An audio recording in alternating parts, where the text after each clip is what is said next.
नमस्कार प्रेक्षकांनो, तर स्वागत आहे आपल्या या चॅनलला।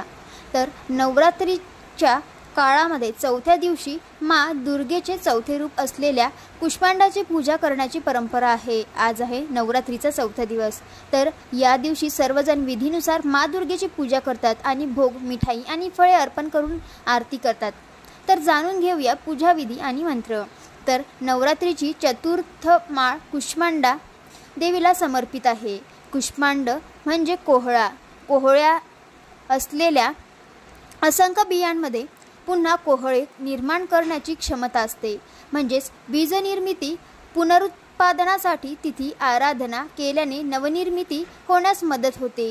उत्पत्ती, निर्मिती आणि अखंड अस्तित्व अशी या मातेची लीला आहे। कुष्मांडा देवीची प्रतिमा ही अतिशय तेजस्वी आणि अष्टभुजाधारी आहे।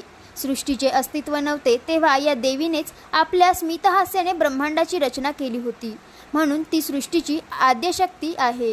या देवीचे निवासस्थान सूर्यमंडळात आहे। तिथे निवास करण्याची शक्ती केवळ या देवीमध्येच आहे। तिचे शरीर सूर्याप्रमाणे दैदिप्यमान आहे। तिच्या तेज तसेच प्रकाशामुळे 10 दिशा उजळून निघतात। ब्रह्मांडात असलेल्या सर्व वस्तू आणि प्राण्यांमधील तेज केवळ या देवीच्या कृपेमुळेच आहे। कुष्मांडा म्हणजे सर्व प्रकारच्या पीडांपासून रक्षण करणारी असंही म्हटलं जातं। कुष्मांडा मातेचे ध्यान केल्यामुळे मन शुद्ध होते। मन निरोगी होऊन मनाचे वैश्विक ज्ञान वाढते। मन तेजस्वी होते। कुष्मांडा देवीच्या उपासनेमुळे भक्तांचा आजार बरा होतो। या भक्तीमुळे आयुष्य, यश, शक्ती आणि आरोग्यात वाढ होते। मनुष्य पूर्णपणे देवीला शरण गेला तर त्याला शांती आणि समृद्धीच्या वाटेवर जाता येते। कुष्मांडा देवीची उपासना मनुष्याला रोगापासून मुक्त करून सुख, समृद्धी आणि प्रगतीकडे घेऊन जाणारी ही देवी आहे, अशी मान्यता सांगितली जाते। या देवीला 8 भुजा आहेत। ही देवी अष्टभुजा या नावाने देखील प्रसिद्ध आहे। तिच्या 7 हातांत क्रमशः कमंडलू, धनुष्य बाण, कमळाचे फूल, अमृत कलश, चक्र आणि गदा आहेत। 8व्या हातात जपमाळा असून तिचे वाहन सिंह आहे।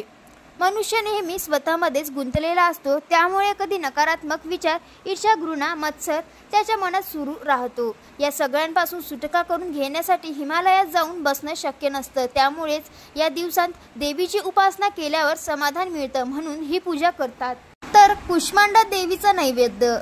देवी कुष्मांडाच्या पूजेमध्ये पिवळ्या रंगाचा पेठा किंवा मिठाई ठेवावी। तसंच पूजेत पांढऱ्या वस्तू देखील ठेवू शकतात। यात प्रामुख्याने मालपुवा आणि बताशे असतात। तर तुम्हाला ही माहिती जर कामाची वाटत असेल किंवा या माहितीमधून तुम्हाला जर काहीतरी मिळण्यासारखं असं वाटत असेल तर नक्की इतरांपर्यंत शेअर करा।